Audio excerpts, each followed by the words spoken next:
Alors du coup, t'es prête pour la suite? Mais oui, écoute, mais du coup, je me demandais comment t'as fait pour finalement définir ton mode d'emploi intérieur, parce que c'est bien beau, mais Parce qu'on est bien, c'est bien gentil, mais... on fait comment? Non, mais tu commences par quoi? Enfin, je sais pas. Après, je pense déjà, la chose, c'est qu'il est différent pour chacun. Déjà Donc, ça. il n'y a pas un truc sur mesure. Mhm. Et puis moi, ce qui m'a beaucoup aidé, c'est tous les messages que le corps nous donne. Oui. Parce qu'au final, c'est à travers ça que les messages sont véhiculés. Enfin, je sais pas, t'en penses quoi? Bah, moi, c'était vraiment ça. Et en fait, ce que j'ai trouvé difficile avec mon corps, c'est que, enfin, un jour, quelqu'un il m'a dit, t'as quel lien avec ton corps? Puis là, je me suis dit, très bonne question déjà. À quel moment on se demande cette question? Puis après, je me suis dit, mais en fait, voilà, je lui ai donné comme réponse, j'ai un lien incroyable avec mon corps, et en même temps, c'est aussi mon pire ennemi. Et là, il me disait, ah, c'est intéressant, pourquoi tu dis ça? Je dis, bah, en fait, mon corps, il réagit tellement fort que bah, c'est mon meilleur ami parce qu'il peut me donner tous les signaux, tous les messages, toutes les compréhensions de qui je suis. Puis en même temps, ça fait tellement mal, c'est tellement trop fort parfois que bah, je l'évite, je le fuis parce que bah, il me fâche, mon corps, de me donner des douleurs aussi grandes, des émotions aussi fortes. Donc finalement, oui, je pense que ça passe par écouter son corps, mais c'est pas évident. Ouais, puis c'est fou parce que Coralie, ton prénom, c'est quand même la relation au corps, c'est juste? C'est ça, le lien au corps et le lien au cœur. C'est fou Finalement, quand ils même. sont bien liés les deux, je crois, non? Vraiment, Qu'est-ce que t'en hein, penses? vraiment. Et puis aussi, des fois, ce qu'on oublie un peu, c'est qu'une douleur, elle n'est jamais là pour rien. Tu sais, des fois, tu dis, ah, j'ai mal au genou, tu vas te faire masser une fois, deux fois, ça passe pas. Et en fait, du moment où tu te poses et puis tu te dis, mais qu'est-ce que mon corps aimerait me véhiculer comme message? Il y a toujours une info derrière. Même si c'est peut-être un petit bobo, au final, qui a aucune signification, il y a toujours quelque chose à aller chercher. Mhm. Et puis, nouveau, c'est ce qu'on disait l'autre jour. D'un coup, je sais pas, un livre, il te dira le genou, c'est la direction. Après, tu vas te faire masser, elle te dit, mais le genou, c'est autre chose. Et puis, t'as pas vraiment il n'y a pas de fil rouge. C'est à chacun de savoir, ben voilà, j'ai mal là. Pourquoi j'ai mal ici? Cette douleur, elle revient à chaque fois ici, mais elle revient comment je me sens au fond de moi quand elle revient. Tu vois ce que je veux Oui, dire? oui, complètement. Des fois, il y a des événements récurrents qui se passent et puis qui sont accompagnés par une douleur. Et puis de mettre le point sur cet événement et de dire, ok, peut-être qu'il faut que je change ça pour que la douleur, elle disparaisse. C'est ça, c'est pour ça que j'aime bien parler du lien d'ami ou de meilleur ami avec le corps, parce que bah, quand on pose la question à son corps, c'est comme si on posait la question à son ami. Pourquoi tu souffres? Qu'est-ce que tu ressens et t'as besoin de quoi? C'est ça qu'on dirait à quelqu'un qui a mal. Pourquoi est-ce qu'on dirait pas à son corps, t'as besoin de quoi? Pourquoi tu souffres et qu'est-ce que tu essayes de me dire finalement? Parce que tous les messages, que ça soit un choix de vie, que ça soit une émotion, que ça soit quelque chose qui me convient plus dans ma vie, quelque chose que j'ai envie de changer, quelque chose qui... Ouais, qu'importe ce que c'est, finalement, ça passe par le corps et d'aller lui dire, mais t'as besoin de quoi? Qu'est-ce qui te fait souffrir? Est-ce que c'est juste de lâcher une vieille émotion d'un événement que t'as vécu il y a 10 ans et c'est dur pour toi? Ou est-ce que c'est vraiment quelque chose à mettre en place dans la pratique ici et maintenant? Est-ce que c'est parce que t'as besoin d'aller parler à quelqu'un? Et donc c'est ça finalement, est-ce que c'est mon ennemi, est-ce que c'est mon ami? Et d'aller se demander pourquoi moi quand j'ai mal à mon genou, c'est ça le message qu'on me donne. Peut-être que la voisine quand elle a mal au genou c'est autre chose. Et moi à quel moment est-ce que je vais demander à mon genou, tu me dis quoi et qu'est-ce que j'ai à mettre en place? Et tu sais, dans l'ancien podcast, on disait on n'est pas né pour souffrir. Oui. Et en fait, ça passe aussi par...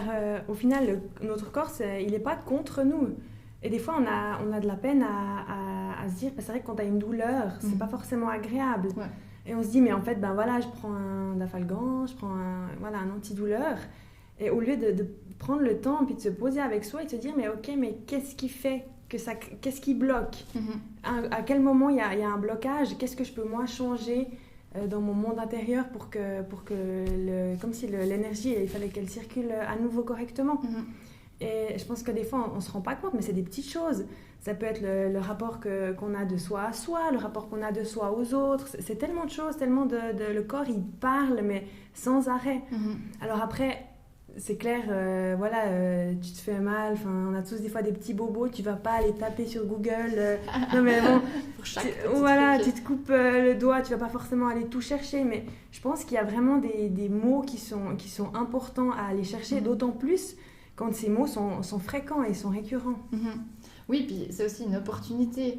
C'est pas juste pour faire joli de se dire ah tiens c'est sympa, je vais aller voir pourquoi mon genou il grince ou pourquoi j'ai mal à la tête. c'est pas pour embêter ou pour dire j'ai envie d'aller mieux, mais j'ai d'autres choses à faire que ça. Non, c'est justement pour aller créer ce mode d'emploi, pour aller sentir qu'est-ce que j'ai besoin de changer dans ma vie. On saurait comment, par exemple, si on veut changer de métier ou si la voisine m'embête dans mes limites de mon espace ou je ne sais quoi. Comment on le saurait si je ressens pas une émotion par mon corps, si je ressens pas une douleur par mon corps, si je ressens pas un message par mon corps? Comment on sait si on doit changer quelque chose? C'est ça le but, c'est pas nous encrotter à perdre du temps. C'est vraiment se dire, mais c'est une opportunité à saisir. C'est pour ça que ça vaut la peine d'aller chercher quelque chose. C'est justement pour améliorer sa qualité de vie. Oui, et tu sais, j'ai l'impression que des fois, on fait tout ça, hein, mais c'est comme si tu as une plaie et puis tu mets juste un pansement dessus. Oui. Et puis tu soignes pas dessous, tu mets pas de crème voilà, qui désinfecte, machin. Tu fous le pansement dessus puis tu dis tout va bien, ça ira mieux. Non mais tu vois, ciao, bisous, ciao, c'est bonne. bon. Et des fois, voilà, ça se peut que disons, t'as mal au genou, tu fous le pansement dessus, tu prends un antidouleur, t'as plus mal pendant 3 jours, mais après ça revient tellement plus fort où ça se transporte ailleurs. Oui. Et t'as mal ailleurs, et puis en fait, parce que du moment où l'émotion, elle doit être traitée, c'est comme la blessure sous le pansement, elle doit être guérie. Exactement, et du coup, sinon on saisit pas l'opportunité, et comme tu dis, on reporte le problème soit dans notre vie à l'extérieur, soit dans notre corps à une autre douleur, une autre intensité ou autre chose qui se déclenche. Après, je pense que c'est pas évident d'aller se confronter à la cicatrice. Si j'imagine ce que tu dis avant, on arrache le pansement, déjà ça fait mal quand on arrache le pansement, puis après on doit regarder la cicatrice. Dire, ok, je regarde ma douleur en face. Et ça, c'est pas évident, l'être humain il aime bien éviter ce moment-là. Donc ça demande déjà de prendre le temps de le faire, parce que quand on est dans notre quotidien, qu'on fait 1000 choses à la fois, à quel moment on se dit tiens, je vais aller regarder la cicatrice et de s'y confronter. Et je sais pas si toi tu as une manière de faire ou un tips qui t'aide à aller finalement se confronter à cette douleur qui est pas agréable à traverser. Je dirais simplement de se demander à soi pourquoi, je sais pas, tu peux demander à ton genou, tu mets la main, ça peut paraître un peu nul, mais tu mets la main dessus et puis tu lui demandes ce dont il a besoin et puis qu'est-ce que toi tu pourrais faire pour que la douleur s'en aille. Alors après, il y a peut-être des images qui peuvent te venir, des mots qui viennent, ou alors peut-être que tu sais que voilà, chaque fois que tu as mal au genou, c'est quand tu es stressé pour quelque chose, ou c'est quand tu angoisses, ou quand il y a quelque chose qui te déplaît, ou tu sais que c'est parce que tu mets pas forcément tes limites. Du coup, quand tu mets pas tes limites, tu as une douleur qui vient. C'est un petit peu au fil, je dirais, des douleurs que tu arrives plus ou moins à identifier qu'est-ce qui est quoi. Et puis, si tu les mets bout à bout, finalement, tu peux créer comme un mode d'emploi. Tu sais, à chaque fois que tu as une douleur, tu dis « Ok, j'ai mal au genou, qu'est-ce que ça veut dire ?» Tu écris ton truc. Puis au fur et à mesure, tu as comme une marche à suivre qui se crée, mais de nouveau, une marche à suivre qui est propre à soi. Parce que si je te donne ma marche à suivre, je suis pas sûre que tu comprennes. Pas avancer très loin, tu vois ni très vite. Ouais, c'est ça. Puis je parlais aussi avant du lien du cœur et du corps qui sont assez similaires.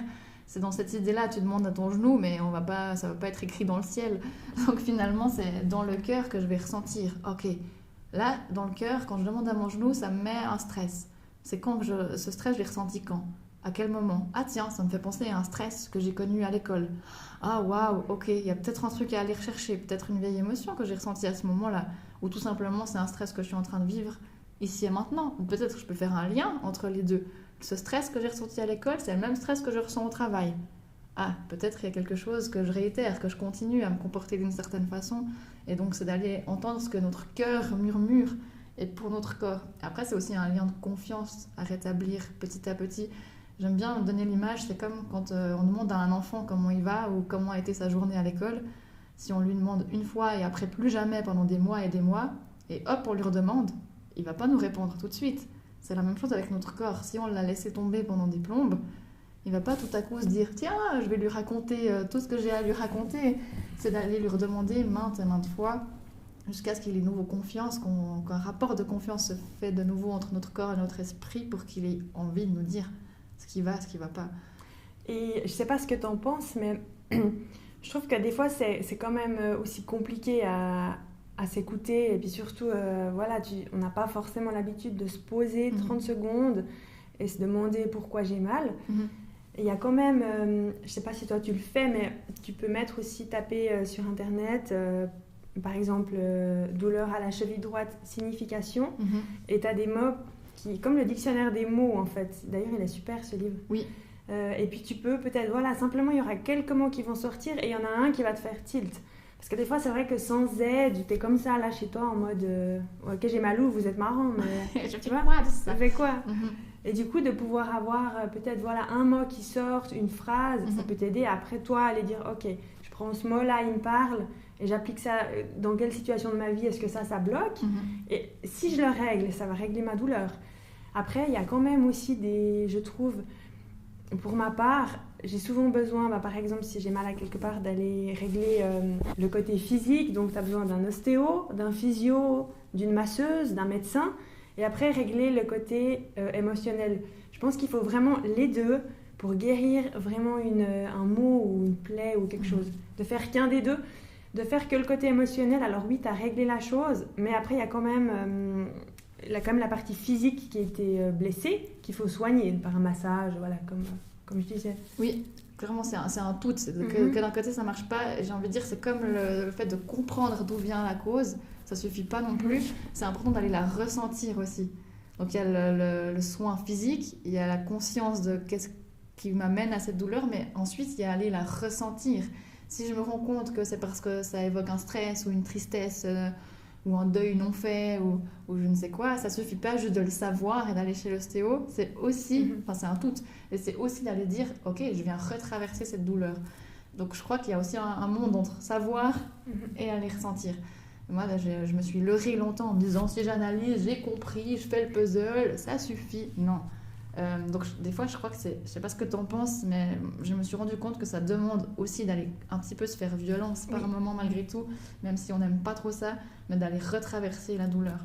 Oui, et puis on est tous après chacun différent, mais on peut aussi se faire accompagner par un thérapeute par exemple pour revivre ce genre de moments qui sont pas forcément agréables. Mais après, c'est vrai ce que tu dis, pour libérer totalement quelque chose et surtout pour pas que ça revienne, parce que le but, c'est pas que ça revienne et de prendre des médicaments par-dessus, ça va pas aider. De pouvoir vraiment prendre le truc, le lancer puis dire ok, j'ai compris et je lâche. Et je pense d'ailleurs ça nous est tous arrivé d'avoir l'impression qu'on a guéri quelque chose un peu en surface, mais on croit que c'est bon.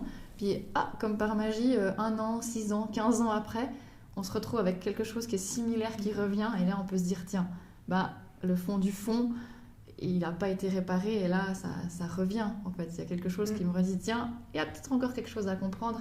Et d'écouter son corps, c'est aussi créer son mode d'emploi, comme on le dit, mais pas que. Je pense que c'est aussi savoir écouter nos limites. C'est-à-dire, là, j'ai besoin d'aide, comme tu le disais. C'est aussi de savoir se dire, là, il y a un message, j'entends que ça me parle, mais j'arrive peut-être pas à comprendre d'où ça vient. Et là, je pense que c'est aussi l'intelligence d'aller se dire, là, j'ai mes limites, j'ai besoin de me faire aider, soit physiquement, soit émotionnellement, pour venir comprendre ce que ça vient me dire. Le but, c'est pas d'avoir tout le détail, mais se dire, là, je suis bloquée et j'ai besoin de quelque chose. Et je pense que là, ça peut être un petit peu moins drôle, mais au final, je sais pas moi, quand on a un accident ou une grosse chute, c'est pas non plus pour rien. Ah oui. Tu vois ? Complètement. Dans le sens où c'est pas simplement j'étais là au mauvais endroit. Au final, la partie blessée du corps, ça peut être grave, hein, mais il y a quand même toujours une signification et j'ai l'impression que ces accidents où voilà, on peut les éviter parce qu'on a toujours des... Moi, la première, j'écoutais pas, hein, des petits signaux d'alarme et tu te dis non, mais c'est bon, je gère, pas besoin. Et au final, ça s'accumule et un jour, tu fonces dans le mur. Complètement. Et puis tu te dis même pas, à ce moment-là, tu te dis oui, mais il y a eu combien d'alarmes avant et j'ai pas voulu les écouter parce que j'ai pas le temps, parce que si je ralentis, après je peux pas faire ça. C'est toujours ce truc de trop occupé. Oui. Ouais, de laisser l'espace pour entendre ça aussi. Puis j'aime bien ce que tu dis là, ça permet aussi de se rendre compte, il y a écouter son corps, mais comme on le dit aussi, c'est complexe d'aller comprendre comment mon corps il parle de l'intérieur. Il y a d'autres moyens pour aller comprendre ça aussi, c'est d'aller chercher un petit peu à l'extérieur, comme tu dis là. On va peut-être un tout petit peu aller analyser, j'ai eu quelle sorte d'accident, ça implique quel genre de personne. Donc pour s'aider parfois à aller comprendre ce qu'il y a dedans, c'est aussi s'appuyer sur le monde extérieur. Et puis ça, je crois que c'est peut-être un sujet qu'on peut évoquer. Je sais pas ce que tu en penses, mais ça me paraît hyper intéressant. Ouais, oui, vraiment. Et puis, je voulais encore dire quelque chose par rapport à ça. Oui. Je sais pas ce que tu en penses, mais les maladies, le mal a dit, c'est aussi valable. Hein? Oui, c'est ça, finalement, c'est ça que ça veut dire. C'est pourquoi j'ai mal, pourquoi il y a quelque chose qui bloque. Donc ça vient me parler. Le corps parle pour nous, en fait. Hein. Donc finalement, faisons-lui confiance. Je crois que c'est un peu le trésor du mode d'emploi, c'est celui qui détient le mode d'emploi. La clé. La clé. Trop bien, du coup, la semaine pro, changer son monde intérieur pour changer son monde extérieur, ça te parle? C'est parfait, comme ça on pourrait s'aider un petit peu de comment s'appuyer des choses extérieures pour un petit peu mieux comprendre ce qui se passe à l'intérieur, ça me semble pas mal. Hein. Trop bien. Trop bien, bah à la semaine prochaine, trop cool.